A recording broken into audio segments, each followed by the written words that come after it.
The history of all hitherto existing society is the history of class struggles.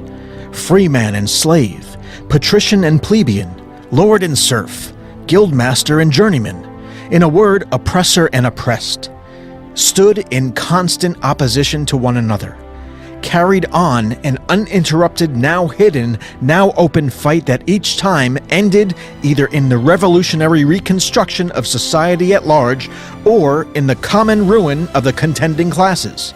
Communism deprives no man of the power to appropriate the products of society. All that it does is to deprive him of the power to subjugate the labor of others by means of such appropriation. Let the ruling classes tremble at a communistic revolution. The proletarians have nothing to lose but their chains. They have the world to win.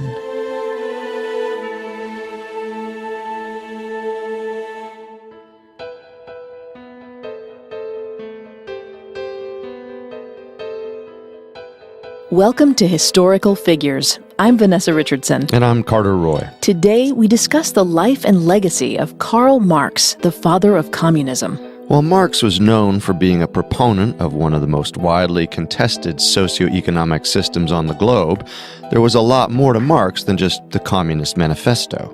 Marx wasn't just a philosopher who wrote about economics and socialism. In fact, he had a huge repertoire of writing and studied everything from law, economics, politics, math, biochemistry, and foreign languages. By the time of his death, Marx knew French, German, English, Russian, and even ancient Greek. He was also said to be able to read, though not write, in all European languages spoken in his time. Let's talk about a world scholar. But although Marx was an impressive thinker and influential writer who sparked a revolutionary spirit across Europe, he was relatively unknown outside of specialized sects in his own time. In fact, much of his thousands of pages of writing went unpublished until years and even decades after his death.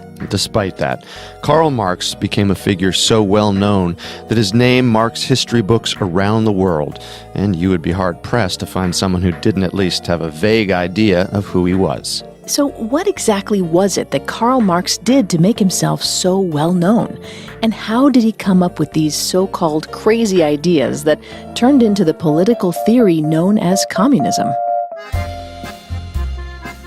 It's sometimes hard to imagine such a learned scholar as an immature kid. But, like all great figures, Marx did not simply pop into existence with all of his revolutionary thoughts and ideas intact. Just as he would become a philosopher who others would study and emulate, he, too, was influenced by the revolutionaries of the 1800s. But even before Marx was pining after revolutionaries, Marx was, perhaps unknowingly, being influenced by his childhood teachers. Karl Marx was born on May 5, 1818, in Trier, a city in Prussia. Though little is known of Marx's childhood, we do know that until high school, Marx was homeschooled by his father. This in itself is pretty fascinating, as his father was a highly educated Jewish lawyer who drew influence from Enlightenment thinkers like Kant and Voltaire, philosophers who supported liberal ideas, including constitutional governance and religious tolerance, ideas that were in short supply in the early 1800s when Marx was growing up. In fact, Marx's father was even forced to convert from Judaism to Lutheranism and change his name to avoid losing his job in an anti-Semitic, dominantly Christian state. Some theorize that rampant anti-Semitism factored prominently into Karl Marx's passion for social reform. But it wasn't just his father that influenced Marx in his formative years. In 1830, Marx entered Trier High School, which employed a large number of liberal teachers. So liberal, in fact, that the local Trier government, which was conservative like the Prussian government, instituted reforms at the school and fired teachers who had been passing around writings that were politically liberal. This wouldn't be the last time that Marx's teachers would be booted out by the government for their radical or liberalist thought. In fact, the Prussian government would become one of Marx's biggest obstacles in achieving his goals. You see, Prussia, which was one of the many Germanic states in Europe at the time, had just emerged from the Napoleonic Wars of the early 1800s as a victorious powerhouse at the time of Marx's birth in 1818. Prussia was ruled by a conservative monarchy bent on quashing any potential liberal uprisings that threatened the aristocracy. And, as we know, Marx was anything but conservative. He was also anything but meek. Over the course of his life, he would repeatedly challenge not only the Prussian government, but governments across Europe. But where exactly did this revolutionary spirit come from? That's a great question. I believe you mentioned before that every great revolutionary needs inspiration. For Marx, that influential factor cropped up in the dawn of his second undergraduate program. Second? Perhaps I'm getting a little ahead of myself here. You see, Karl Marx first enrolled as a law student in Bonn University in 1835, but transferred to Berlin University only a year later at the bequest of his father, who wanted Marx to take a more serious stance on education. So that year at Bonn University was basically a wasted year? Well, not exactly. Though he changed universities fairly quickly, it was at Bonn University that he met and got engaged to Jenny von Westphalen, with whom he would have a lifelong marriage and many children. Ah, young love. Oh, they must have been together all the time. Well, not exactly. Their engagement alone lasted 7 years. In fact, they spent most of their early adult years in different cities and sometimes even different countries. As a result, most of their correspondence during that time was through letters. Jenny once wrote in a letter, quote, "I have feelings of the deepest, sincerest love and gratitude towards you, my dear, good and only sweetheart. Every time after you had gone, I was in a state of delight, and would always have liked to have you back again to tell you once more how much, how wholly, I love you." End quote. And Marx wrote, "Thus it is with my love. You only need to be removed from me, if only by dreams, and I know at once that time does to my love for you what sun and rain do to a plant. It makes it grow." So Bonn University brought him his love, but it wasn't until he enrolled in Berlin University in 1836, again as a law student, that he would find himself in the presence of a group of people that would change him forever. In his first year at Berlin University, Marx joined the Doctors' Club, a student society that closely followed and participated in the new literary and philosophical movements of the time. In particular, they admired a philosopher by the name of Georg Wilhelm Friedrich Hegel. Hegel was a German philosopher who developed many theories of thoughts, but most relevantly a type of reasoning known today as dialectical thinking, which, although pretty complicated, is basically just a very thorough way of analyzing how society is structured and why. But what made Hegel important to Marx was less the man himself and more the revolutionary youth culture that surrounded the great thinker. The Doctors' Club was not, as one might think, a group dedicated to medical endeavors, but rather the meeting ground for the young Hegelians, a radical group who opposed the conservative Christian way of thinking and, as a consequence, the conservative Prussian government that backed it. The young Hegelians were predominantly atheistic, radically liberal, and driven by a desire to see change in what they believed was a stagnant system. Interestingly, though, Marx did not immediately take to the young Hegelian movement. In fact, in one letter to his father, he wrote, I'm sick from intense vexation at having to make an idol of a view I detested. What exactly changed his mind is unclear, but it may have been due to a fiery young lecturer at the university by the name of Bruno Bauer. Bauer was a chief figure for the young Hegelian movement at Berlin University, and his lectures on theology and philosophy instilled a sense of activism in the hearts of the students. The young Hegelians began gaining traction, not just at Marx's university, but at universities across Prussia. Their movement began to move towards atheism, which contrasted with the predominantly Christian state, and the young Hegelians began to talk of taking action to tear down the current bourgeois system and reform the government. In the 1800s, the bourgeois was the social class that owned the means of productions and were essentially the big business owners of their time. They were equivalent to today's wealthy upper class, and there was just as much animosity between the bourgeois and the working class as there is between the upper class and working class in modern Western countries. Of course, the Prussian government was not about to let that happen. And before the young Hegelians could take any real action, the government began to drive them from Prussian universities. Bauer, among other followers of Hegelian radicalism, was dismissed from his position as lecturer in 1839, leaving the Doctors' Club to fend for themselves. That didn't faze Marx, though. Well, that's right. Marx carried on with the study of Hegel, combining Hegelian theory with the ideas of philosopher Ludwig Feuerbach. Feuerbach wrote about the concept of materialism, which is the idea that everything in the world, including the human mind, is a result of occurrences in the material world, i.e. the things we can touch and feel. Basically, his philosophy states that if the physical world didn't exist, we wouldn't have awareness, much less the ability to think. These ideas on materialism would become a mainstay for some of Marx's ideas on socialism, the very same ideas that would drive him to create the ideas around the political system he is most famous for, communism. In April of 1841, Marx graduated from Berlin University with a doctorate of philosophy. His dissertation on the difference between two branches of ancient Greek philosophy was characteristically and heavily Hegelianistic, a clear message that Marx wasn't going to kowtow to the government or sacrifice his opinions in favor of a safer route. Though Marx had intended to go into a career as a university professor, he found this route closed by the Prussian government, which had no intention of letting another radical Hegelian into the university ranks. So, instead, he began a career in journalism. A little less than a year after graduating, Marx wrote his first article. It was bold, a critique of Prussian censorship and the feudal absolutist system that allowed it. Censorship is official criticism.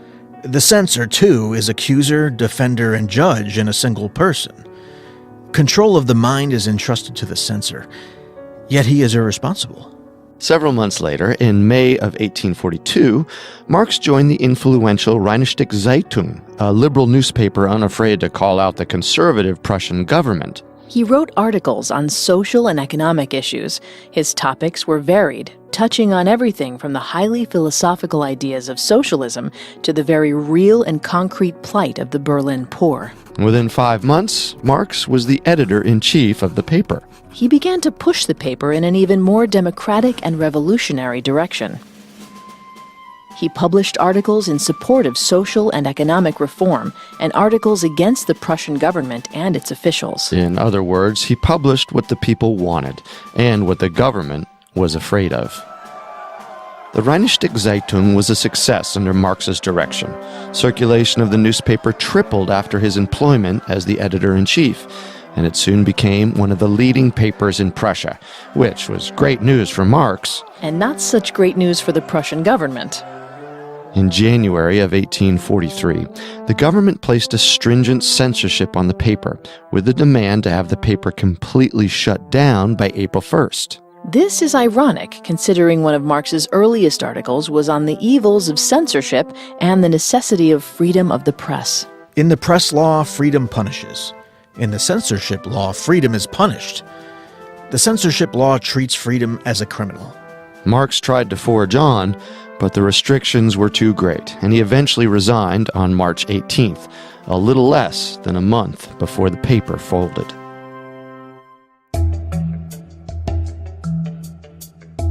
Now for some things we're excited to recommend. If you all know one thing about us, it's that we love history. And if you know two things about us, it's that we love history and podcasts. And we have a great history podcast we want to recommend to you all. Giants of History. It's not a Parcast podcast, but it's a standout documentary podcast, written, produced, and hosted by J.T. Fusco. Giants of History takes you on a deep dive exploration into the lives of some of the most important and influential figures to ever walk across the world stage. These explorations are presented as a series, with each episode in the series covering a key part of that individual's life. And there are lots of great historical figures in the Giants of History lineup. Theodore Roosevelt, John D. Rockefeller, Rosa Parks, Cleopatra, and so many more to come. Visit any of your favorite podcast directories and search for Giants of History to give it a listen.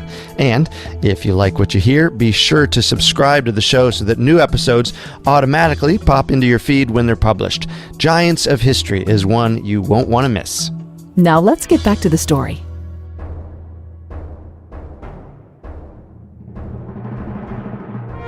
Though this may have seemed like an insurmountable roadblock to some, to Marx it was merely a hurdle, one in a long line of challenges that he would face in his determination to bring power to the working class of Europe. In October of 1843, Marx and his newly wedded wife moved to Paris. There, Marx began to gain contacts among the underground revolutionary movements. He went to many workers' meetings, both public and clandestine, and made friends with the leaders in the League of the Just, a secret society of mainly immigrant German workers. This underground society would come to play a huge role in the future of Marx's communist revolution. Their ideas are utterly crude and unintelligent, but the brotherhood of man is no mere phrase with them. It is but a fact of life, and the nobility of man shines upon us from their work-hardened bodies.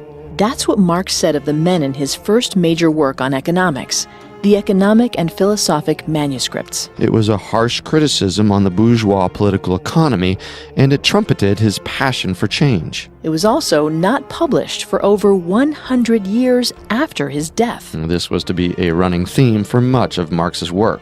And although his writing didn't influence the socialist movements of his time, it did show a heart and humanism that became the foundation of his later economic and social theories. If money is the bond binding me to human life, binding society to me, connecting me with nature and man, is not money the bond of all bonds?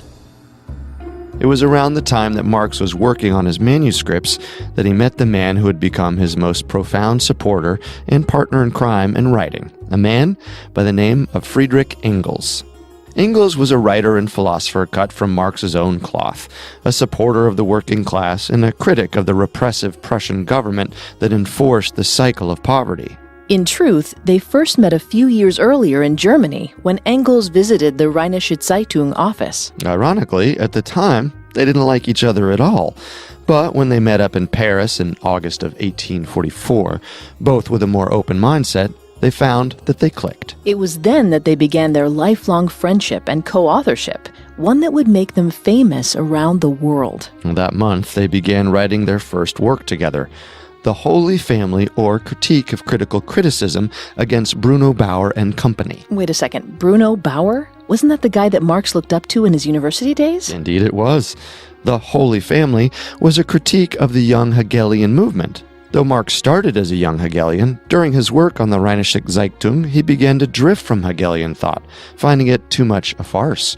The young Hegelian movement had been reduced to shocking the bourgeois, rather than taking actionable steps towards change. So more of a stunt show than a political movement? Yeah, more or less. The book, however, garnered mixed but impassioned reviews from liberal and conservative newspapers.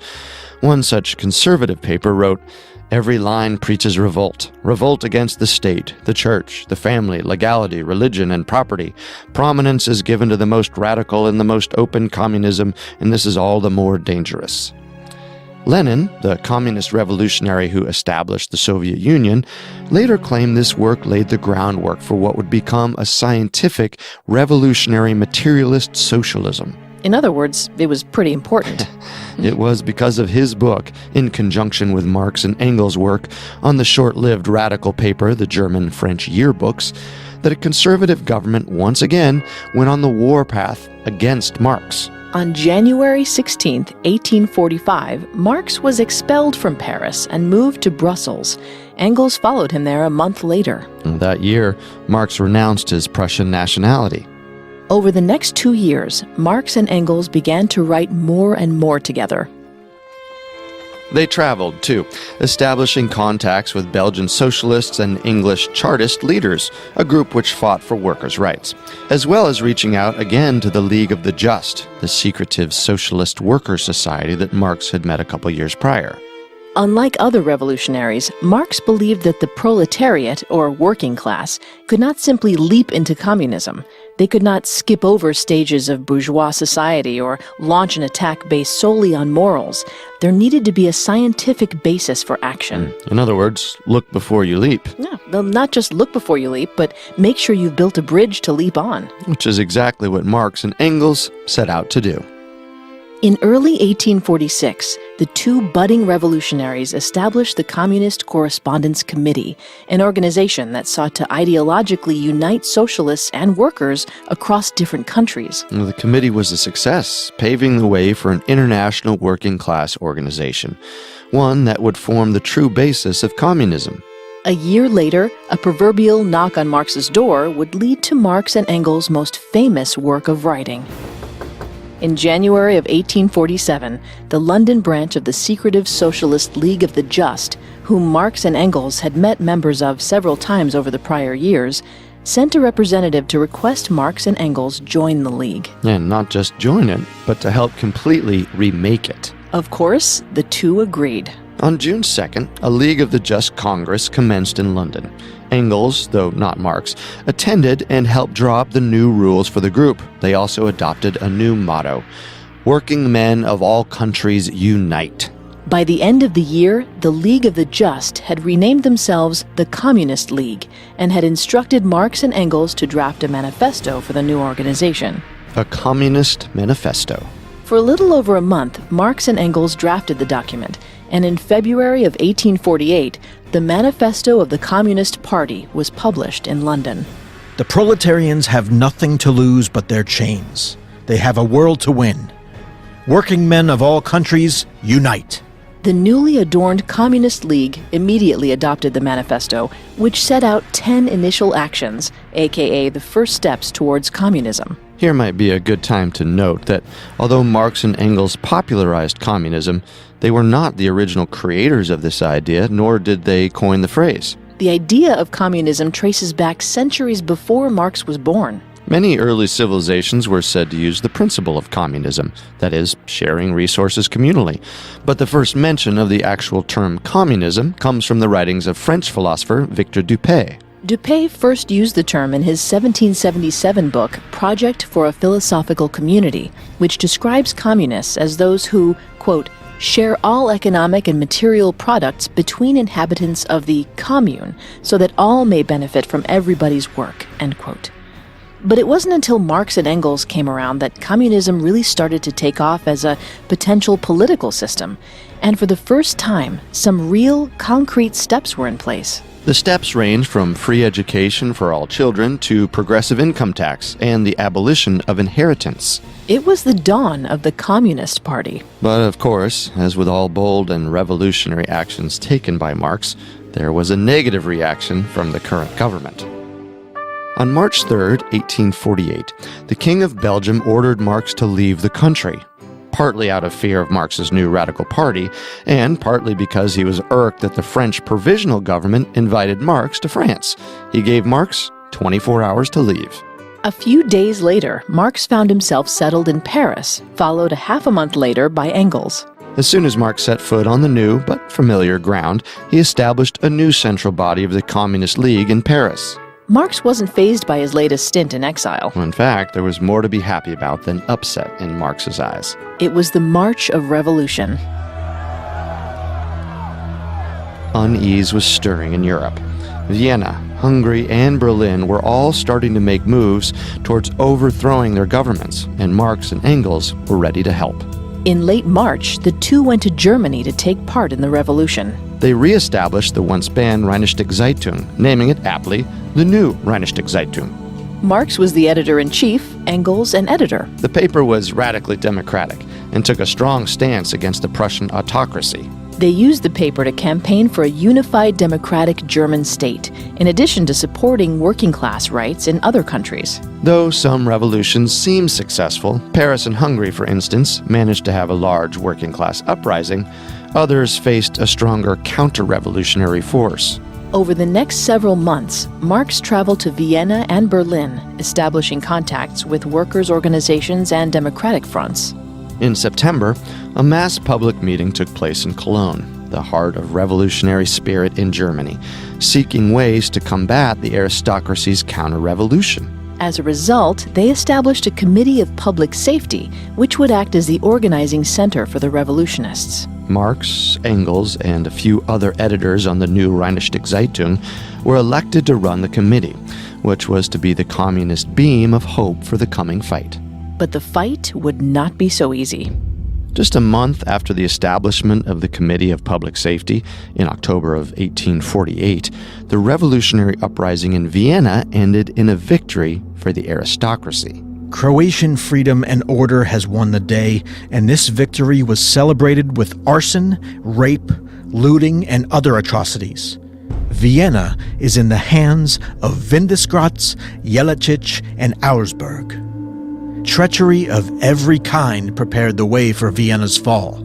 Marx wrote grimly in the paper of Vienna's loss, launching a diatribe against the bourgeoisie, whom he believed were the sole cause and beneficiary of the counter-revolution's success. The entire performance of the Imperial Diet and the Town Council since October 6 is a tale of continuous treachery.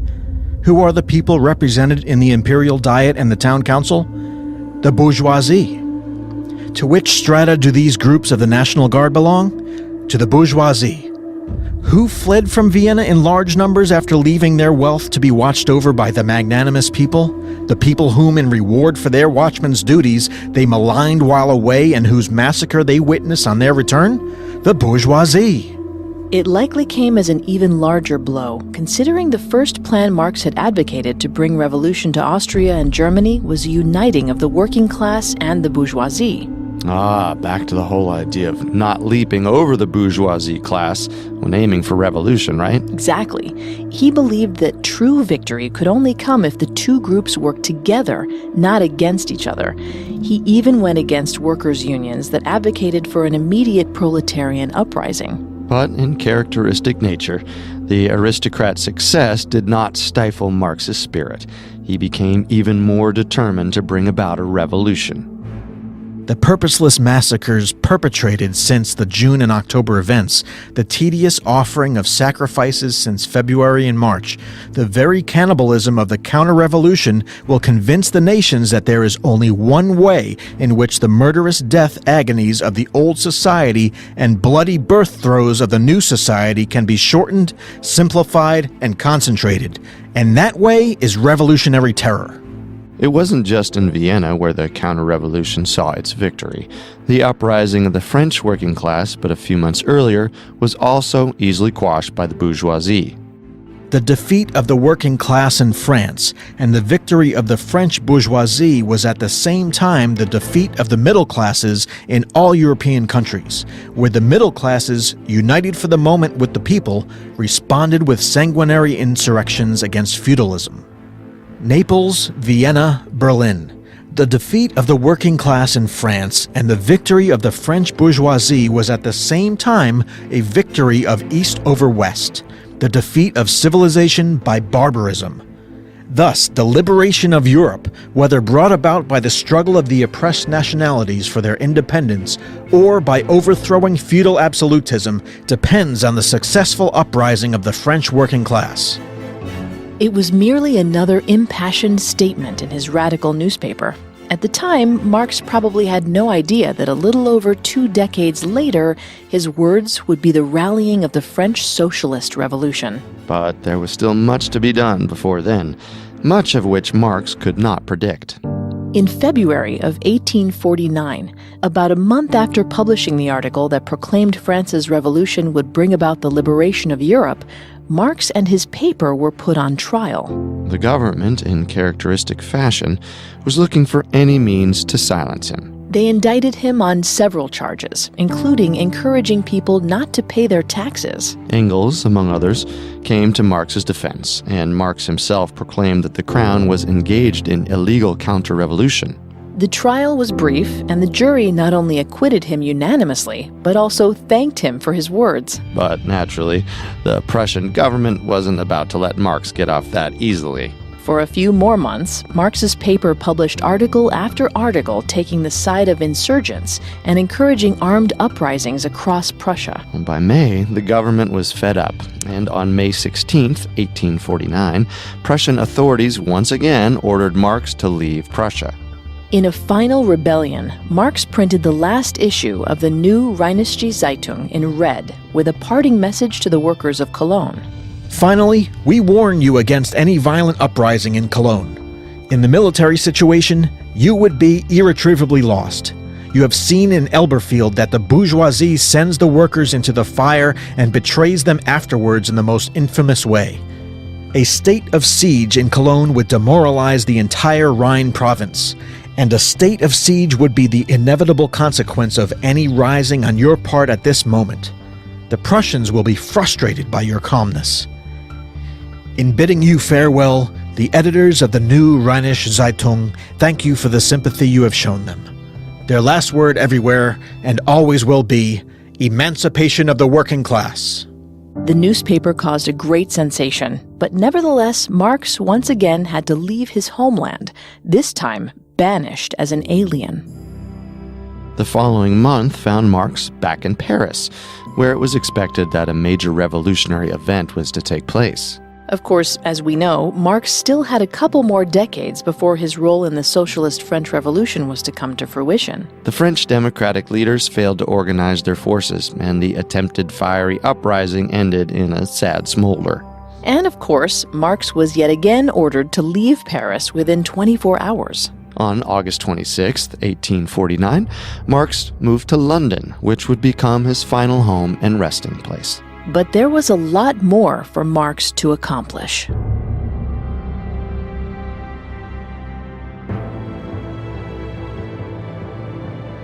On arriving in London, Marx immediately helped organize the Communist League's Central Authority in London, in addition to setting up a committee of support for German political refugees. A few months later, Engels moved to London, once again following his friend from place of banishment to place of banishment, and the two started drafting an address to the Central Authority. The document was one of many that aimed to sum up the struggle of the proletariat in past revolutions and create an action plan for future communist action. This might be a good time to interject that Marx, though filled with writing passion, was making almost no money off his writing. That's right. Through most of this period of his life, he and his family were subsisting primarily on bread and potatoes. 4 of Marx's 7 young children died in poverty over the years. But during their time in London, they were so impoverished that Marx's wife once had to run about borrowing money just to buy a coffin for their departed son. His only steady source of income during this time was from an American paper, the New York Daily Tribune. He and Engels wrote over 500 articles for the paper between 1851 and 1862. Their topics ranged from national liberation movements, economics, politics, international affairs, and capitalism. But as illustrious as it was, the compensation was barely enough to rent 2 bedrooms for their 6-person family in London, and Marx couldn't convince himself to get any other job. In fact, throughout his entire life, the only job Marx ever made money from was journalism. But Marx was lucky. Though he didn't have a large income, he did have a very generous friend. Engels? Yep. Good old Engels. You see, while Marx only made money through his writing, Engels had many jobs throughout the years. During their time in England, Engels worked at his father's cotton spinning mill firm, Ehrman and Engels. He began as a clerk, passing on small sums of money to his friend, but by 1864, Engels was a partner at the firm and was in the habit of giving Marx and his family large and generous donations. Though Marx was lucky to have a friend like Engels, and Engels would often say he was just as lucky to have a friend like Marx, they were not so lucky when it came to the communist front. That's right. The communist movement was gaining traction, but not in a way Marx wanted. There were communists popping up everywhere around Europe, but they were impatient, hungry for a revolution they felt needed to happen immediately. But as we know, Marx was against that. He loathed the idea of direct revolutionary ventures, fearing a militant communist attack. In September of 1850, Marx wrote, These communists substitute idealism for materialism and see pure will as the motive power of revolution instead of actual conditions. While we say to the workers, you have got to go through 15, 20, 50 years of civil wars and national wars, not merely in order to change your conditions, but in order to change yourselves and become qualified for political power. You, on the contrary, tell them, we must achieve power immediately. But the militant communist faction didn't agree with Marx's slow burn of a revolution. They ridiculed him for being a weak revolutionary, limited to giving speeches and lectures, rather than taking actual steps towards revolution. And try as he might, Marx could not stop them. All he could do was attempt to convince them with words. Words that inevitably fell on deaf ears. 2 years later, on November 17th of 1852, several active Communist League members were arrested for their involvement in the 1848 March revolutions across Europe. The Cologne Communist Trial in 1852 saw the arrested Communist League members convicted of high treason against the Prussian government for their involvement in the revolutions 4 years prior. The result of the trial was a crushing moral and political blow to the Communist League, and Marx, as well as many of the League's more respected members, quickly realized that the end was imminent. Knowing this, Marx proposed a sad request to the London district of the Communist League. He requested, with much regret, that the London Communist League dissolve its branches and recommended that all the branches across Europe close as well. Though there were many protests, the Communist League acquiesced, and Marx watched as the organization he had worked so hard to promote closed its doors for good. For the next several years, Marx did very little in the way of political activism. He wrote an open letter to the Labour Parliament calling for a mass working-class political party in England, but it hardly gained any traction. Seeing his political actions dwindling in effectiveness, Marx instead turned to his studies. Throughout the final years of his life, he would take up mathematics, chemistry, geology, and even the Russian language, an endeavor fairly impressive for a man in his 50s. It was also during this time that he began to write the manuscripts for his magnum opus, Das Kapital, or simply Capital. For nearly 5 years, he worked on the first of what would become 3 volumes of the massive book.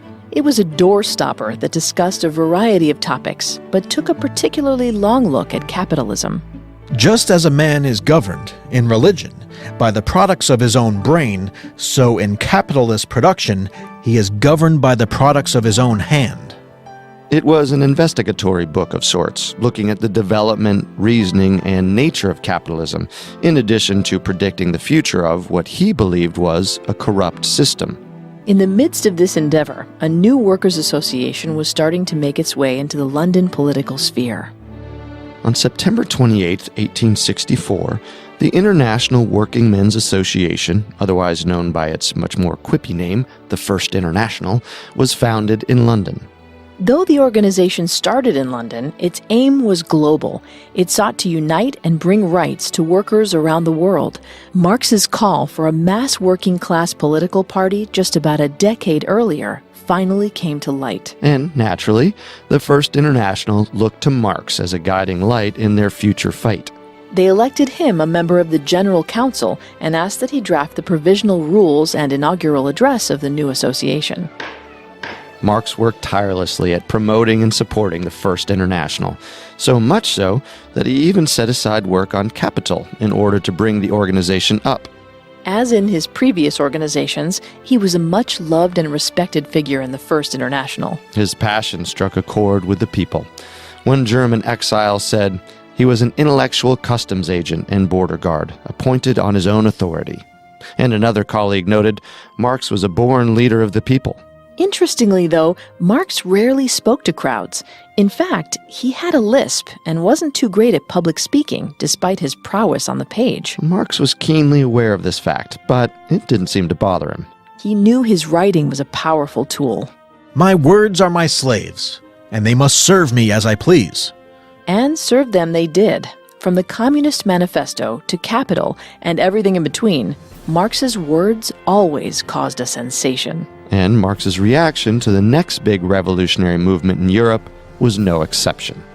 But first, a little background. You see, tensions were high in Europe at the dawn of 1870. Not only were revolutionary sects popping up left and right, but governments were getting antsy. In other words, they were rearing to fight each other. On July 19, 1870, France declared war on Germany with hopes of expanding their territory, thus beginning the Franco-Prussian War. Marx worried that the bourgeoisie would turn this war against each other into a war against the proletariat. In other words, he worried the upper class would use the lower class as tools in their quest for more power, thus aiming the lower classes' focus on each other rather than on their oppressors. Hoping to stop this, Marx ushered out a pamphlet urging German workers not to allow the war to become a war against the French people.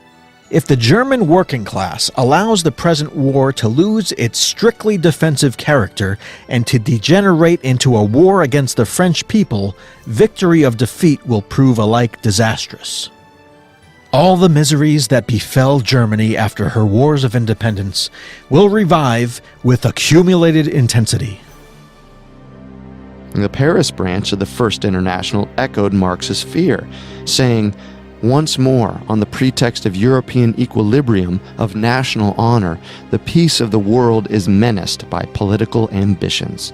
But Germany broke from its defensive stance, and on September 1st, Germany overtook the French army in a decisive battle that ultimately caused France to surrender the war. But a few days after this decisive battle, mass uprisings broke out in Paris. It was a revolution. France's Second Empire collapsed, and a new French Republic took its place, now under a parliamentary system rather than its previous constitutional monarchy. On March 18, 1871, in the wake of France's loss to Germany in the Franco-Prussian War, some 400 discarded cannons were left scattered across Paris. The new French government, looking to disarm Paris, sent troops to take back the cannons before the French people got to them. It was too late. The French proletariat had already taken control of the cannons and were refusing to give them up. The soldiers sent to take back the cannons refused to shoot their citizens and instead gave up their weapons. Shortly after, the Parisian National Guard held a free election in which the citizens decided that Paris would be an independent commune and that France should be a confederation of said communes. It was the world's first socialist working class uprising. And of course, Marx was incredibly excited. He wrote one of his most famous pamphlets, The Civil War in France, enthusiastically defending the newly established Paris Commune. History has no comparable example of such greatness. Its martyrs are enshrined forever in the great heart of the working class. Before long, Marx's name became a symbol of the revolutionary spirit demonstrated in the Paris Commune. Though the Paris Commune collapsed within a few months, forced to succumb to a new military force sent into the city by the government, Marx was full throttle in promoting communism as best he could. Over the next decade, Marx continued writing and supporting socialist and communist papers and organizations. However, things were not looking so good for Marx's hopeful working class takeover. The First International crumbled under infighting. Germany passed a law banning socialist parties. Marx's health began to deteriorate. In the last decade of his life, Marx's failing liver, along with the chronic depression, left the great revolutionary a shell of his former self. Though he continued to help his cause where he could, even going so far as to help the Russian Communist Party write a manifesto, Marx's time on this earth was coming to a close. On March 14, 1883, Karl Marx died in London. His ideas, however, did not die with him. In fact, in the years following his death, Marx became synonymous with a movement that became known across the globe. Thanks to the Russian Revolution in 1917, communism became more than a mere utopian fantasy, but an actual, tangible possibility. By the mid-1900s, more than a third of the world was living under a Marxist regime. But sadly for Marx, the communism of the 20th century was not respected, but feared. His name and message became twisted. He became a symbol not of hope, but of dictatorship, destruction, and anti-freedom. At his core, though, Marx was a humanist, dedicated to seeing the lives of his countrymen improved, not squandered by the wars fought between powerful men who wished to be even more powerful. And Marx was not a tyrant, but a philosopher. Though he condemned capitalism as a corrupted system, he did not condemn those who created it. In fact, he believed that capitalism was created for a good reason, that is, boosting the economy for the benefit of the masses. So, although Marx's communism has since been drenched in fear and twisted beyond its original goal, Marx's words continue to have a profound impact on the world at large. On March 17, 1883, when Marx was buried at Highgate Cemetery in London, his dearest friend and lifelong collaborator, Friedrich Engels, gave a final statement on the father of communism. Quote, "Marx was before all else a revolutionist. He fought with a passion, a tenacity, and a success such as few could rival. Marx was the best hated and most calumniated man of his time. Governments, both absolutist and republican, deported him from their territories. Bourgeois, whether conservative or ultra-democratic, vied with one another in heaping slanders upon him. All this he brushed aside as though it were a cobweb, ignoring it, answering only when extreme necessity compelled him. He died beloved, revered and mourned by millions of revolutionary fellow workers, from the mines of Siberia to California, in all parts of Europe and America, and I make bold to say that, though he may have had many opponents, he had hardly one personal enemy. His name will endure through the ages, and so also will his work." End quote.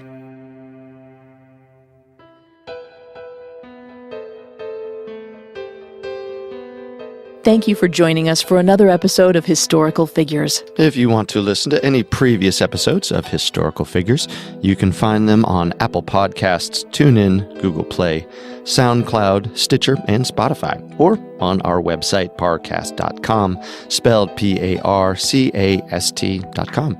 A new episode drops every Wednesday, but if you subscribe, you don't have to remember that. If you like what you hear, please leave a 5-star review or tell us what you think on social media. We're on Facebook and Instagram as @Parcast and Twitter @Parcast Network. I know it seems simple, but it really helps our show. And don't forget to join us next Wednesday as we explore the fascinating life of John Adams. Historical Figures was created by Max Cutler. It is a production of Cutler Media and is part of the Parcast Network. It is produced by Max and Ron Cutler, sound design by Ron Shapiro, with production assistance by Carrie Murphy and Joel Stein. Additional production assistance by Maggie Admire and Carly Madden. Historical Figures is written by Jen Enfield Kane and stars Vanessa Richardson and Carter Roy. Our amazing voice actor is Mike Capozzi.